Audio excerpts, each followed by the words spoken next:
Welcome to the Whiskey Congress. Honest, open talk dedicated to speaking the truth to those who are open to hearing it. Black, white, right, left. Most importantly, honest, bold, and fueled by good whiskey. In Whiskey Veritas, we are Whiskey Congress. Join the evolution.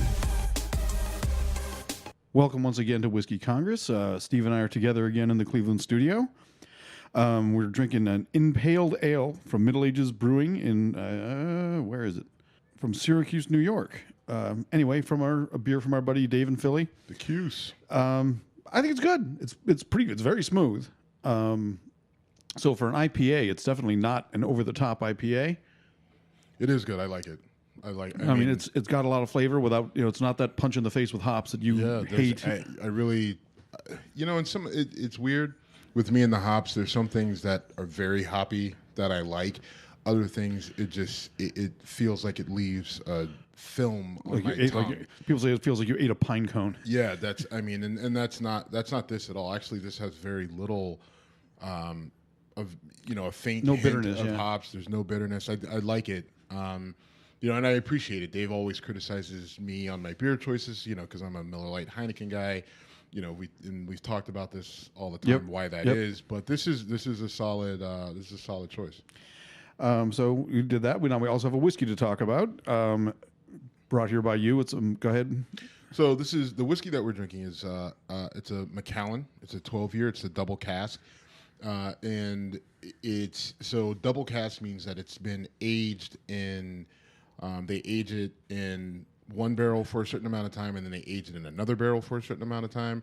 And so the barrels that they use for this are sherry and then European oak, which is a little bit different than American oak. And so, a lot of the whiskey that we drink is very smoky in flavor. Right. Your Ardbegs and your Lafroigs, and they've got that peatiness. This doesn't have that at all. This is just the Scotch that more people are maybe a little bit more familiar with. And MacCallan, they're one of the best at it. They have a kind of tried and true method of the way that they distill their whiskey. And so what they did here is they used sherry, they used oak, there was no bourbon, Cask used, which is becoming more and more popular in the realm of Scotch. To bring that kind of American flavor and just kind of mix it up a little bit. And, for this being 12, which is relatively young. I didn't know that. I'm surprised. For Scotch, right. It has a very mature taste for a 12-year-old. And maybe that's because of the combination of the sherry, the stronger. I think they spent more time in the sherry cask than they did the actual English oak. But it's so smooth off the tongue. There aren't a lot of discernible flavor palettes. I think there may be some more refined ones, and maybe my palate isn't quite picking them up. But for me, I'm going to give this a 91 just for its overall. Oh, you gave it a 92. Yeah. Just for its overall smoothness. That's what won it for me. Is it's really smooth. Right. I mean, really smooth. It's got a good flavor. You're right. It's not a complex flavor, but it just. Sometimes simple is good. Right. I think this is fantastic. This is something I could drink. You can sip it all night, and it comes through at about an 86 proof, or 43% ABV.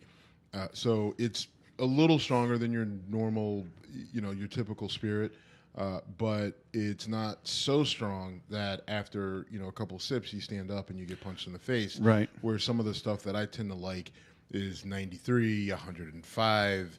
115, Blanton's can get up there with Bears and Bookers and things like that. So this is a solid offering from MacCallan.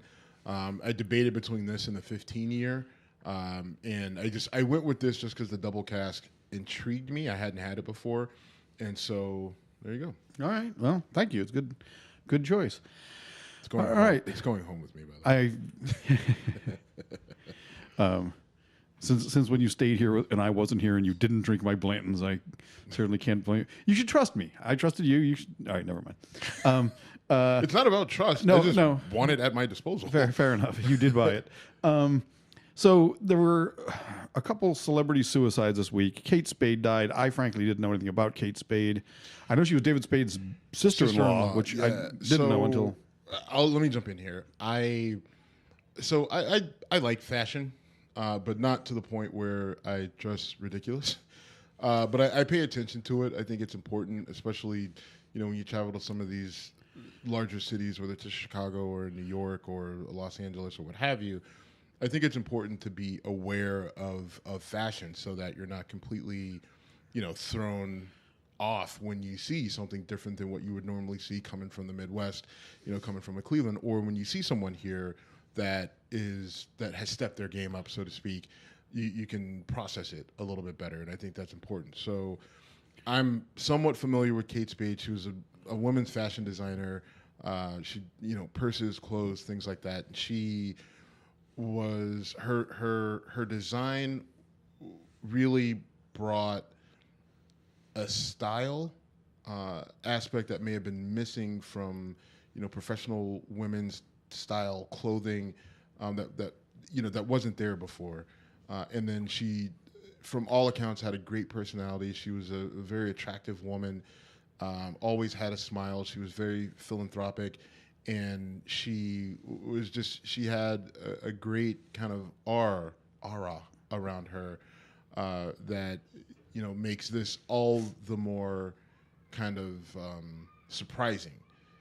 They said that she hung herself. She Right. left a suicide note and she hung herself, which just really, it really kind of caught me off. And obviously, as one who does not dress in women's clothes or wear a purse, or to Right. have a purse or to carry a purse or whatever, the connection wasn't strong, but it still caught me by surprise. And then you follow that up with Anthony Bourdain Right. today, this morning. Like, that was the first thing I saw, and I was like, you have got to be kidding me.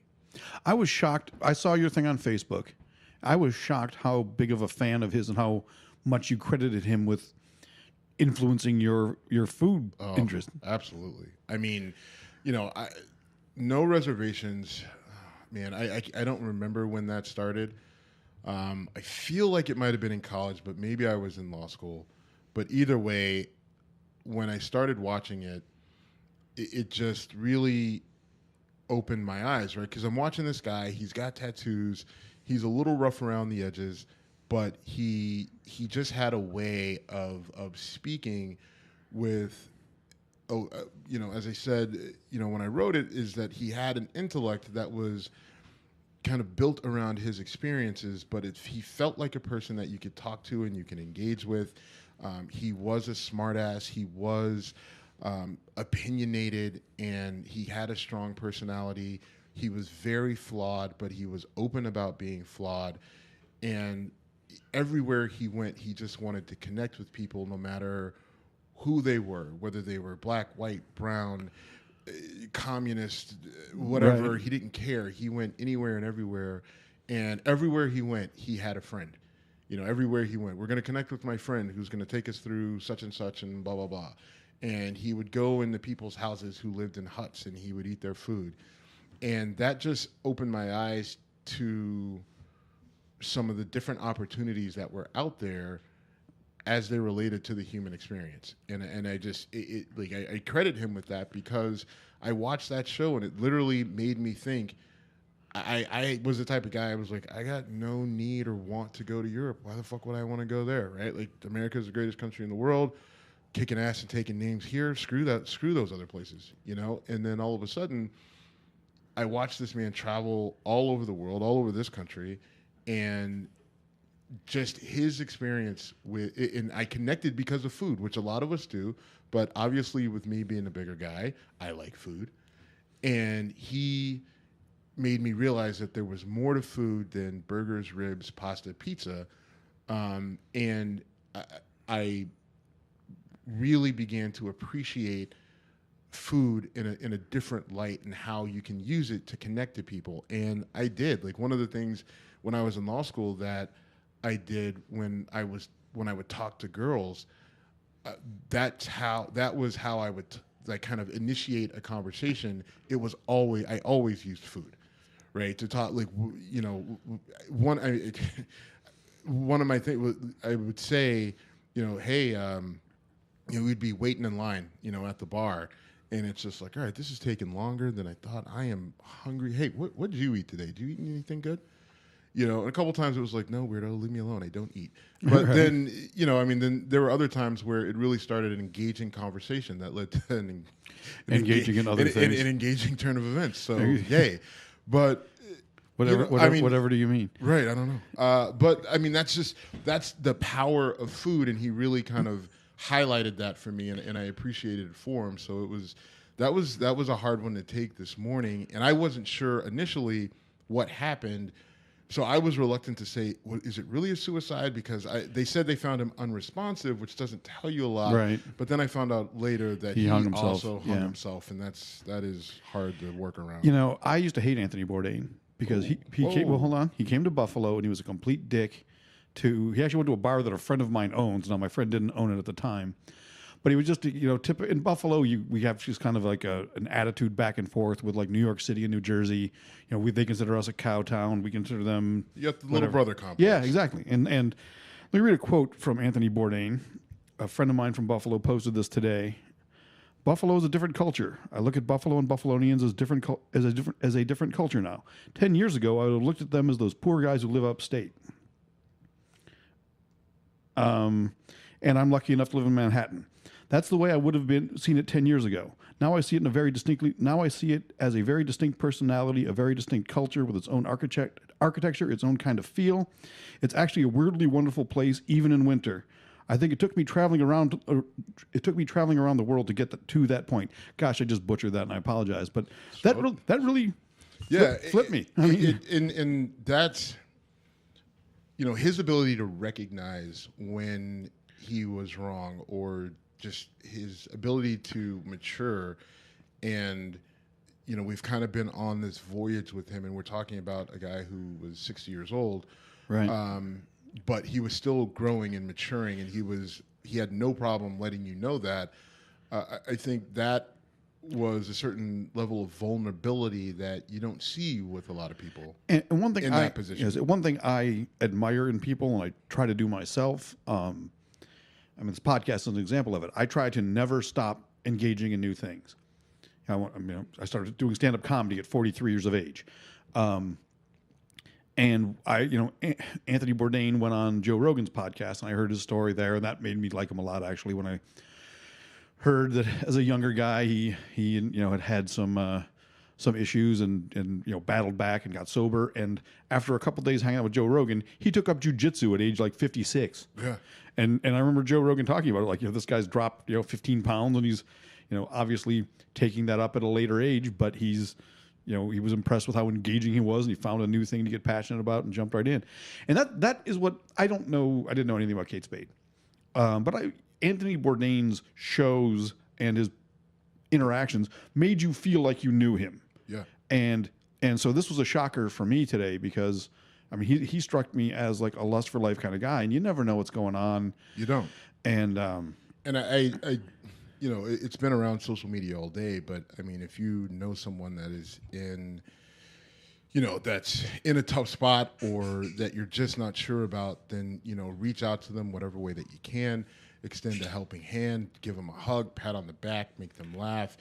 Do what you can for your friends, because hopefully maybe, that extra show of compassion or empathy or whatever, maybe that's the thing that keeps them here an extra day and maybe saves them. There's going to be a benefit for mental health and suicide awareness in Lakewood. I'll tweet or someone will get the dates out, but it's in honor of a kid named Nick Ramsey, who was a stand-up comic that I knew, who took his own life earlier this year.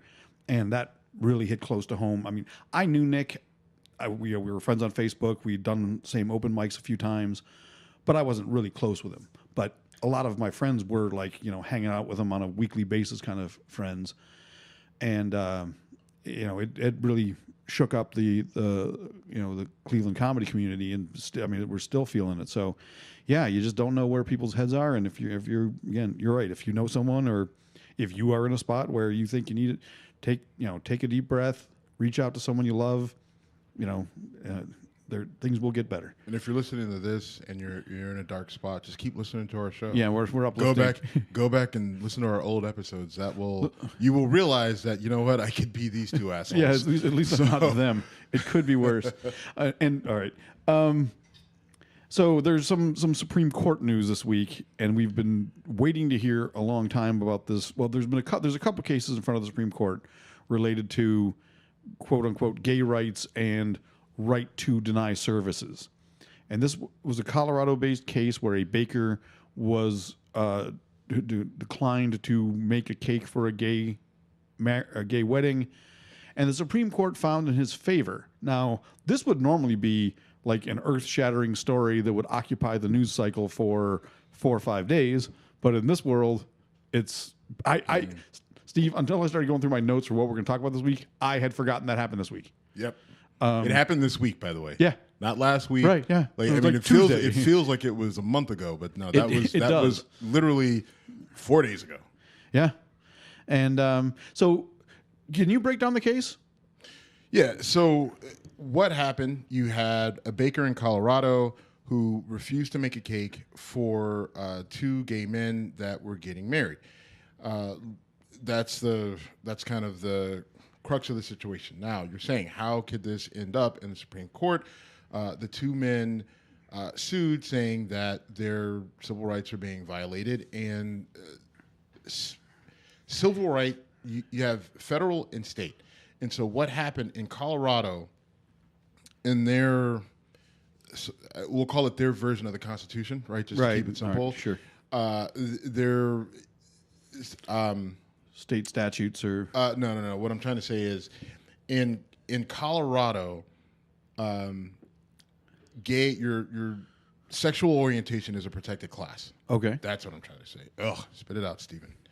But sexual orientation is a protected class. In the federal government, it's not a protected class, right? But in the states, some states, and I forget the exact number of states, but there's a certain number of states that have said sexual orientation, gay, lesbian, straight, right, everything in between, is a protected class. Colorado is one of them. And so they took it on a state level and said, hey, our rights were violated. The state agreed with them and said, you're right. And so the baker said, well, I disagree. So he appealed, and it went all the way up, and it got to the Supreme Court. Now, some people are looking at the Supreme Court decision and saying that this is a blow for civil rights. This is a blow for, gay people in America, and essentially people who own businesses are going to take it and use it as a way to discriminate against gay people, and who knows who else, and who knows who else, possibly black people or Muslims or immigrant, what you may have. And looking at the court's decision, and people, there is one little caveat to this, little side note, is that when this was first reported, people kept saying, the headlines were, it was narrowly decided. I saw that too. It was narrowly decided. It was a 7-2 decision. Well, okay, so you and Donald Trump Jr. are in the same boat. Okay. Because what they mean by narrowly decided is that their verdict is narrowly tailored to a specific aspect of this case. Not that it was narrow by... a 4 to 5 decision. That got to me because right. So thanks for lumping me with Donald Trump Jr. Well, Donald Trump Jr. tweeted out narrowly. Doesn't look narrow to me. It was 7-2, right? Like, so he puts it out there, and pretty much every legal mind. I'm in the same boat. Every legal mind in America. Like, I saw it, and I think I actually retweeted it. Like, hey, you fucking moron. But now I realize, like, I'm being kind of a legal elitist in that. When they say narrow, they mean that the verdict or their decision was narrowly tailored to a specific aspect of the case, right? And the specific aspect of the case was going all the way back to the initial legal proceedings where the Colorado has a board that deals with these issues, right? With civil rights.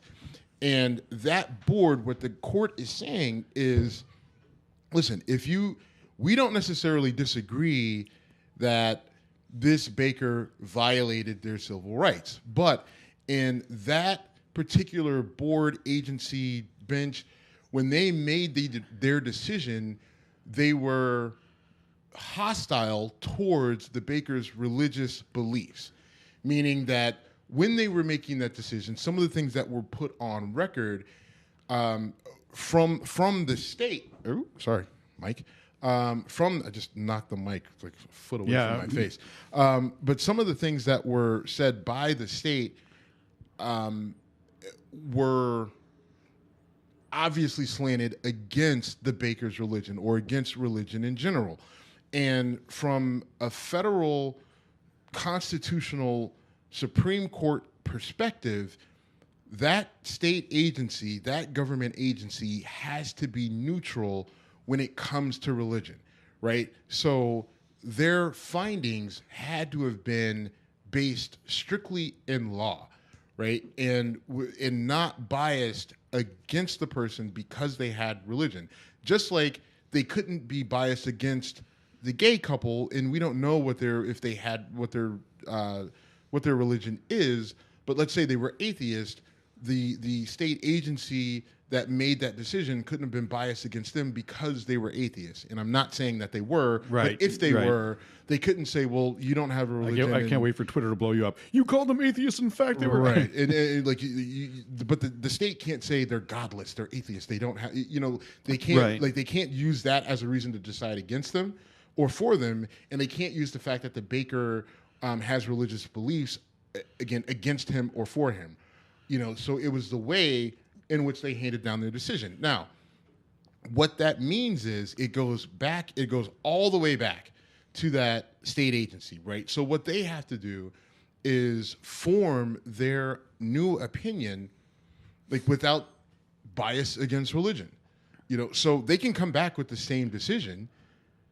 And once they come back with the same decision, minus the bias against religion, then it's unfortunate for the two men, or it's unfortunate for the baker because it'll go against him, but then it will be legal. Now, the other side of this is everything that the court said from, there were from, all the concurring opinions are telling you that, listen, if this comes to us in the form and the process is right, then we're going to decide in the favor of protecting the rights of gay people.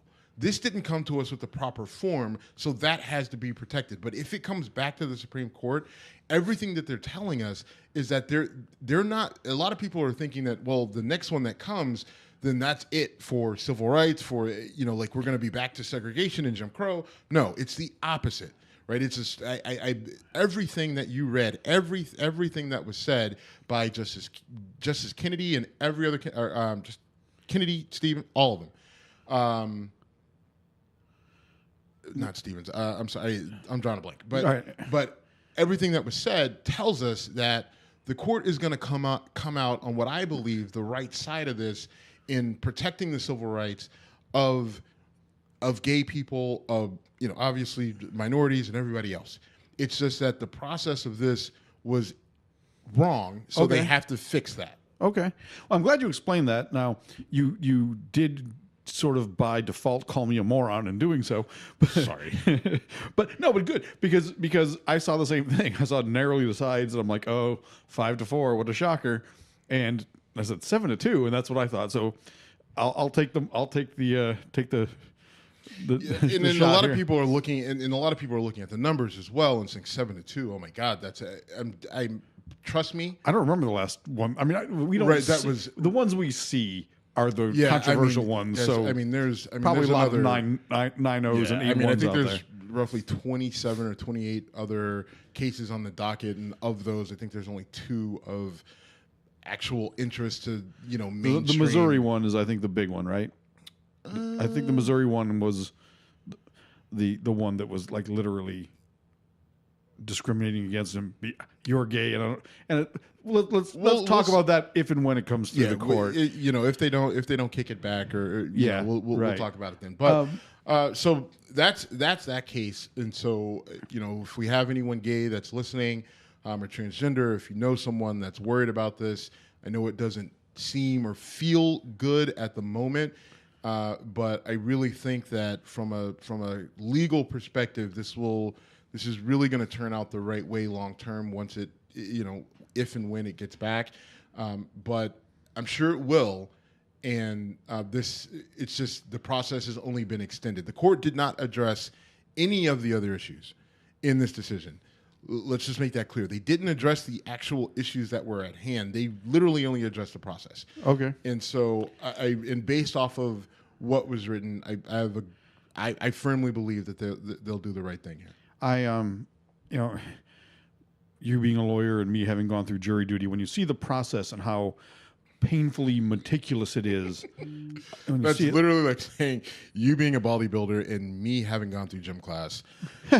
No, I'm just saying I've been up close and personal with, and your phone's buzzed like 4 times on the show, and you always bitch at me when I do that. So I do. Sorry, and mine's right on my mic stand. And way to go. Mike Wood called me an amateur when I did that when he and I were talking. Amateur. He did call me an amateur, and he might have a point. All right, so let's move forward to this week in Trump, because we do have to kind of keep it a bit short this week. First of all, last week we essentially made fun of, or not made fun of, but criticized the fact that Kim Kardashian was in the White House to plead her case for prison reform, in specific regard to a woman named Alice Marie Johnson, who was found guilty of basically a first offense drug crime where she did not really participated, but she was deemed to be. She was a part of it. I mean, I think her house was used. Yeah, she was like making appointments essentially for things like. And she got a life sentence for that, which Trump commuted. Yeah, and I think that was the right thing to do. First of all, when we talked about it last week, I was just like, we were dismissive, right? We were like, no, it was just like, listen, I didn't believe that she was the right person for that conversation overall in terms of prison reform, sentence reforms, things like that. But what we did say, I think we both said it, was, hey, if something positive comes of it, no matter who the messenger is, right, then it's a good thing, right? No idea what the impact would be. The impact was she got this woman released. Right? Yeah. Now, you can sit there and question Trump's motives. He's only trying to do it for publicity, to earn favor with black people, this, that, and the other thing. But he did it. And she is a big reason why that happened. So a woman gets the rest of her life to make things outside, right, yeah, and kind of rebuild. And yeah, it was Kim Kardashian, but she did it. So I can't, like, I will, I mean, thumbs up Trump from me. Thumbs up both of them. I mean, yeah. Oh yeah. For her to feel passionate enough about it to use whatever leverage you have, that's the benefit of, like, I mean, we want to criticize her. She's famous for no reason. She's rich for no reason. Okay, well, she is, and there's nothing that you can do about it. And if she's going to use her powers for good, then so be it. I mean, I think I said last week, I had a big crush on her, and then saw her, and that went away. And but if she can, in spite of Kanye and his madness, which all of a sudden I have a different thought on Kanye now. I kind of do too, actually. But for different reasons, I'm realizing something. Then God bless her, I guess is all I could say. Good job out of her, and good job out of her. Good job out of Trump. Good job out of you. Although I'm a little concerned that Trump is not getting the pardon thing isn't like Twitter 0.2 or Twitter 2.0, because now he's saying to NFL players, instead of kneeling during the anthem, which he cannot stop bringing up and not stop needling on, he's now saying, instead of doing that, recommend people for me to pardon. I don't know how those things are connected. I don't think that really respects the power of the pardon by the presidency. And to be fair, every president, I mean, when a president is leaving office, it's a historical thing that they will pardon people. I forget what they call it. Is it exit pardons or whatever? Right. There's a term for it where he's like, I'm going to do all the shit I want to do. I'm leaving office and you can't do anything about it. So, hey, I mean,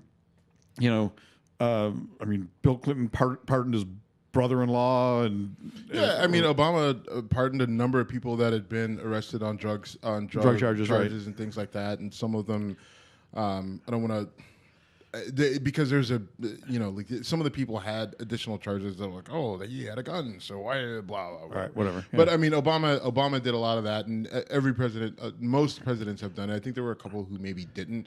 I saw a list a while ago. As Obama was going out, someone put out a list of every president and who they pardoned and how many people they pardoned or whatever. But so I think this is the part of Trump not being a politician, not being someone who understands the process of government. This is where he's just like, all right, this is where I can make my mark and do something good, right? And he kind of looks at it like when he was just a billionaire playboy and, oh, yeah, we'll throw a benefit for whatever. Like, it's cool. It's a tax write-off. And we'll throw a bit. What's for the NAACR or the NAACC or whatever, the National Colored People of Advanced Ninja Skills. Yeah, sure, whatever. Yeah, we'll do a benefit for them, and it'll be a tax write-off. It'll be great. I'll chase some tail during this whole thing and hopefully get laid. Yeah, I'll maybe get laid and maybe I'll knock up a black chick. Who knows? Or breast cancer? Yeah, I love tits. Yeah, let's do that. So, and I think he's looking at it like, oh, pardon? Yeah, oh, man, people will love me if I pardon. I can just do this? Right. Pardon everybody. Give me a Rappo. Give me this guy. Give me.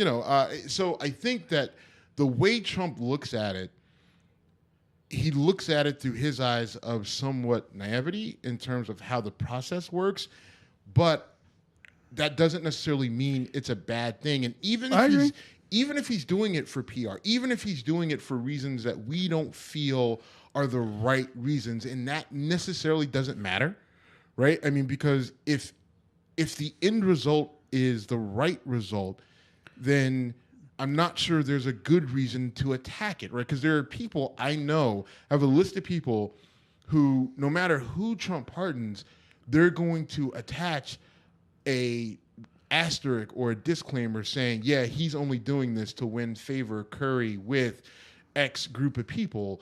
And for me, I'm going to say, you know who doesn't really give a fuck? The person he pardoned and that person's family and friends and the other people that he may have given hope to. Yeah. So I think that I can deal with this if he's going to go through and he's going to allow the NFL players to come to the table and have a conversation. And because I believe there are plenty of enlightened enough players who can, in a short amount of time, gather a list and say, here's a list of people who have been unjustly imprisoned for way too long. Here you go. Put your money where your mouth is. And I think Donald Trump will look at that and say, well, I can't get upstaged by, these football players who I've been attacking for this amount of time. And I think this is also, whether we like it or not, this is somewhat of an olive branch to the NFL and the players, right? Yeah. You recognize, because I think the reality is, no matter, like, this, it draws a lot, like, this whole thing with the anthem and Trump and the players, like, it gets a lot of media coverage. And so based off of conservative media, Fox News, Breitbart, the president himself, and the followers of all that, you would think that there's nobody going to NFL games. The NFL lost money last year, and they're going to lose money, and the NFL is going to fold. Well, the NFL made $14 billion. They were up 2% over their year over the previous year. They're on pace to make $20 billion by 2027. And the NFL, the biggest thing, and people are looking at the ratings. Oh, the ratings are dropping. Well, the ratings are dropping because streaming doesn't count in the ratings, right? And there's a lot more people streaming a lot of NFL games now. So that doesn't count in the ratings. So that attributes to a large percentage of the drop in the ratings of the NFL. And once they figure out how to calculate that in, I guarantee you that the ratings for the NFL are just fine. So what I'm saying is the NFL is doing just fine. The MAGA crowd who boycotted, you barely made a dent. For all the people who support Kaepernick and all the people who say, oh, you're holding black men down and I'm not going to support a league that holds black men down, you didn't make a dent. Sorry, there's too many people like me and you, Jim, and other people out there who love the NFL, who can separate politics from entertainment and say I can watch it and I could still not like X, Y, or Z, but still enjoy my team. I can still enjoy fantasy. I can still enjoy betting. And oh, by the way, you'll be able to bet in Ohio. We can pretty soon. A lot more people are going to be able to bet in their home state, and if you don't think that's going to have a positive impact, I mean, people do it on all the the NFL, time, right? But they used to do it illegally, right? And but now for people to be able to openly bet on the NFL, child please, yeah. You know, I mean, come on now. I mean, like, listen, you can tell me to boycott and blah, blah, blah, but you're not going to change my mind. And there's a lot, like, I played ball with too many guys like me and too many people. I know too many people just being here from the Midwest. I mean, I know people who really wanted to be super MAGA, make America great again and not watch football. But they are diehard Steeler fans. And when the Steelers were on their way to the playoffs, all that shit went through the window and they got back on the bandwagon. They turned their TVs on. They bought the new sideline hat, and it was go Antonio Brown, go Ben Roethlisberger, go Le'Veon Bell. I'm going to protest. I'm not going to get up at 10 in the morning and watch the London game. I'll show you. Right. But the Steelers are out at 1, Right. and I'll be there so, for that. So I'm not going to watch it, but I will stream it. Which is back to your point. I do think there were other marketing mistakes. I do think they oversaturated it with a 10 a.m. game, a 1 p.m. game. And so agreed. much of it. And agreed. Like I think there's multiple logical reasons on why it's dipped, and maybe there are people who are turned off literally by the game itself. It's too violent, concussions, blah blah blah. Yeah. And I'll buy that. And I agree, and I think the oversaturation is a problem. But listen, the whole idea that Breitbart was able to reduce the money that the NFL makes is fucking ludicrous. It is, but it makes good. It's good for them. It's good for them because yeah. it fires up their listeners. You know, and Donald Trump can. By the way, there was another death this week. Dwight Clark died. Oh my God! Yeah. Dwight Clark, who I remember. So Dwight Clark is famous. He was a receiver for the 49ers. He basically broke the. What's that? He was a tight end. No, he wasn't. Dwight Clark was a receiver. I'll go to the mat on this one.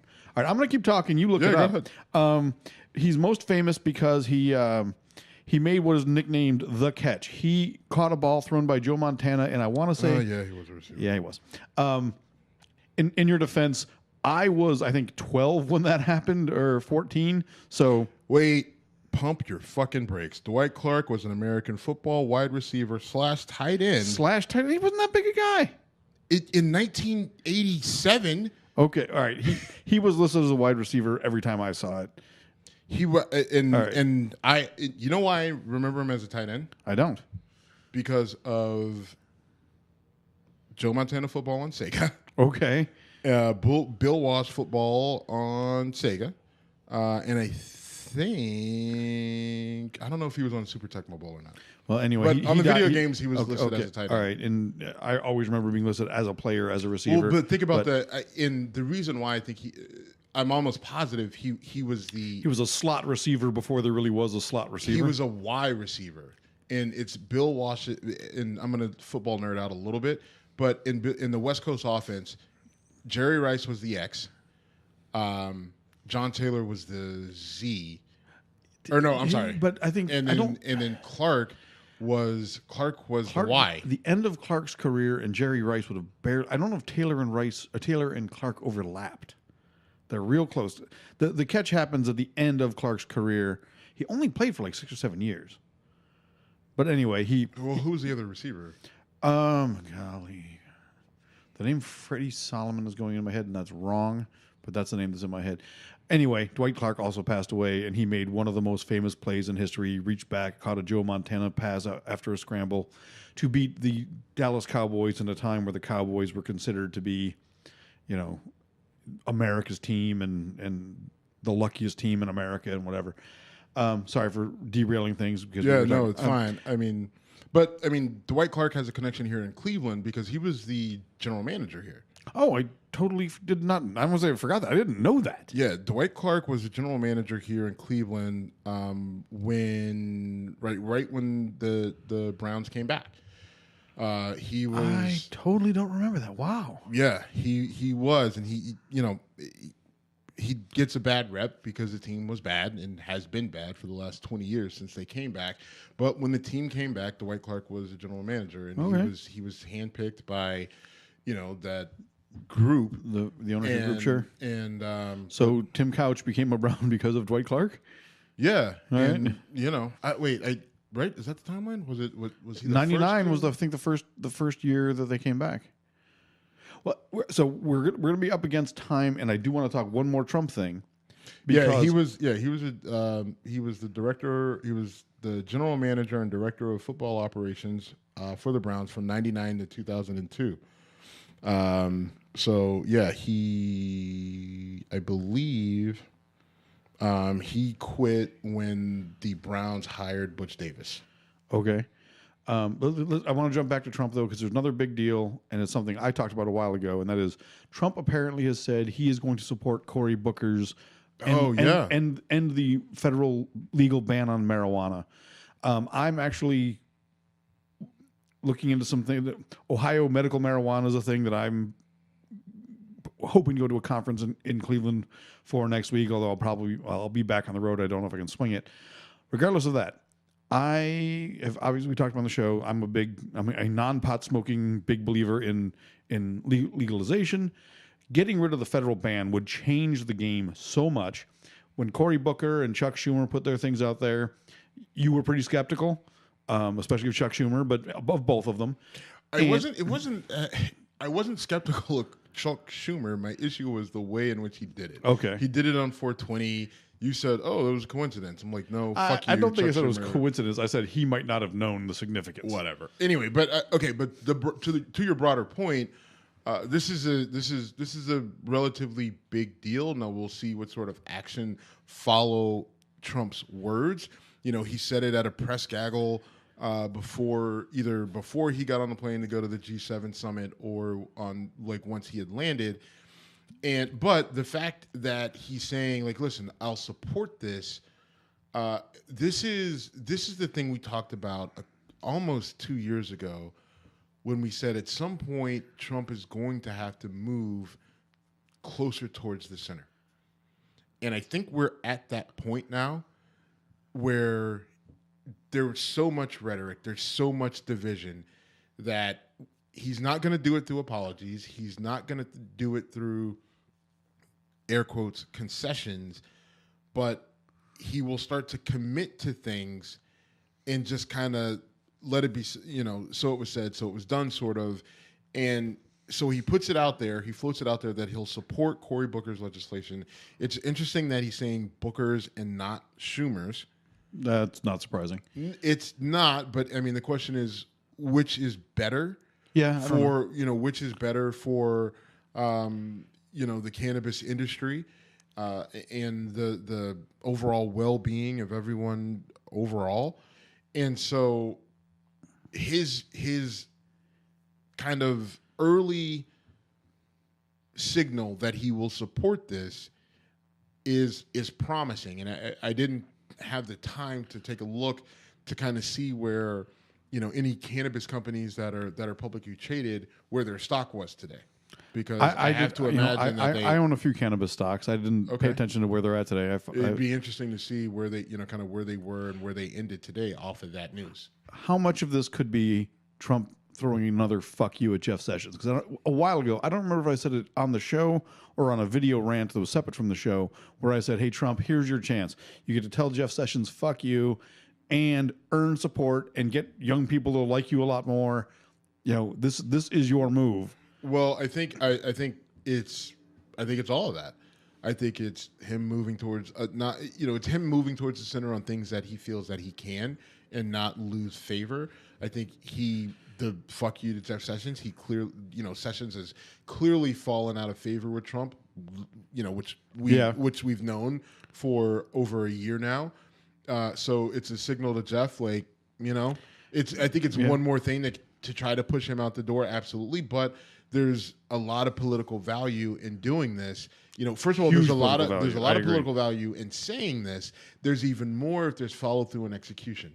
The follow through and execution on that for him, probably gets him reelected.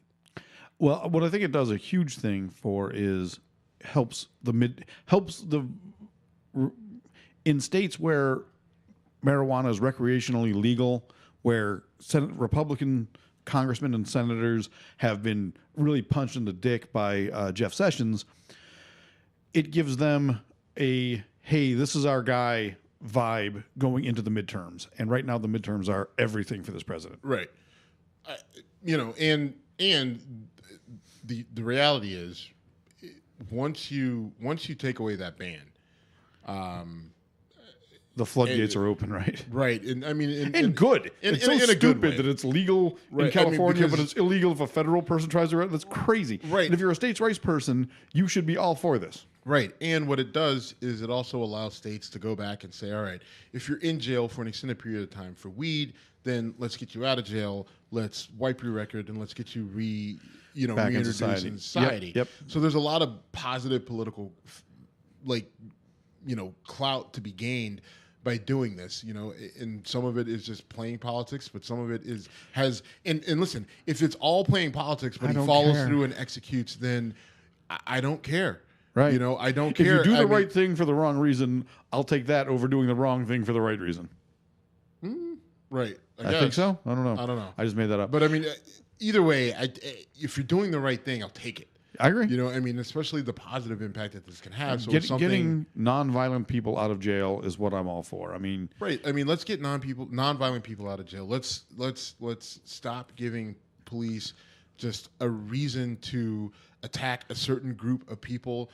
Obviously the police are arresting and using weed and marijuana as a predisposition, as a way to search and arrest young black men. It is what it is.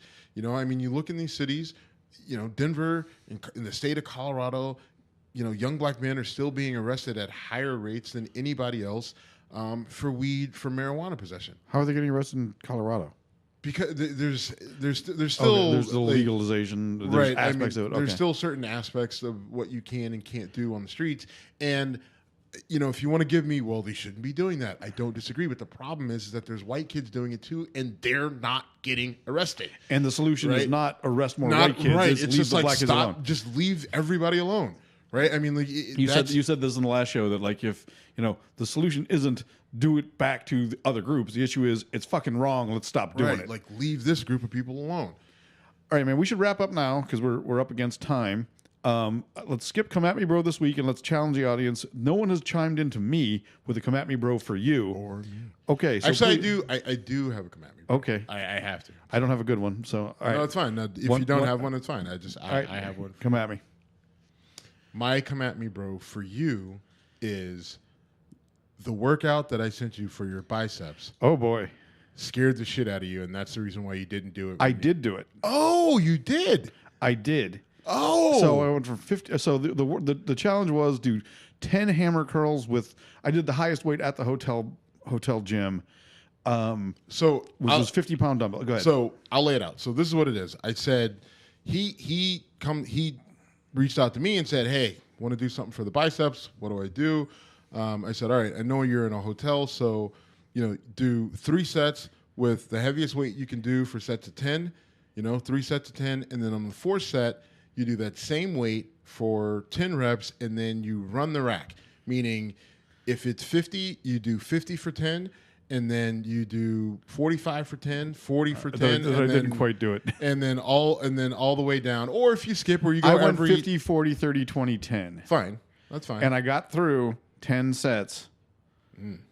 Or 10 reps of each set. And I could barely lift my arms when it was done. I looked like an idiot with 10-pound dumbbells in my hand.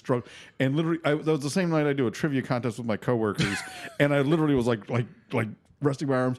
I used a post-recovery supplement that's part of my diet thing. Yeah. And I was not in agony the next. I'm still. I don't know if you've seen. I've been rubbing my forearms.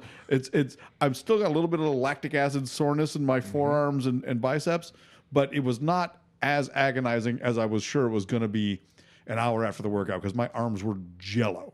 Yeah. So that's what I like because I'm not a big curl guy. I do a lot of big compound movements. Yeah. Yeah, and so curls are kind of like the last thing on my mind, but I like my arms to have symmetry, and because of the the deadlifting and everything else that I do, I don't want to tear a bicep. So I do curls for the functional purpose and for the aesthetic look. And that's usually my go-to because I have a short amount of time. So I'll bang out 3 sets at whatever weight that I'm using, and then I'll just go ahead and run the rack. Now, at my gym, I have, humble brag coming. Well, no, at my gym, the dumbbells go all the way up to 250 pounds. You're not curling 250-pound I'm dumbbells. not. But what I'm saying is that I can literally go from whatever weight right. all the way down to 5s. And there have been times where I get to the 5s and I just, I can barely. That has to be comical. Oh, man. I mean, it's just, with a dumbbell that Jane Fonda would be using today. Right. I mean, people know. I mean, you do. I mean, it's just, it's a thing, but it gets the job done. It pumps a lot of blood in there, and then the biceps look good, and then you can out-angle people when you take the pictures. You know what I'm saying? All right, there we go. No, I did do it, and I was actually going to type "fuck you" in a text. But you couldn't? I couldn't. Yeah, I was too sore. I was literally just going to text "fuck you" and then go to trivia, and I'm like, no, he's trying to help. It was a good workout, and in the hotel it is tough. But yes, I was cursing you as I was doing it. Well, good. And then I met the intended purpose. All right, man. I helped you and brought you pain. And you a win-win, as you would call it. Yes. Thank you very much. All right, this has been Whiskey Congress. We're at Whiskey Congress on all social media. Steve at Whiskey Congress, Jim at Whiskey Congress for emails. Please send us, if you want me to ask Steve a question or vice versa, text or email us or reach out to us, and we'll... Don't text us unless you know us. Don't text us unless you know us, because that's weird. All right, man. Good talking to you. Let's wrap this up. All right, wrap her up.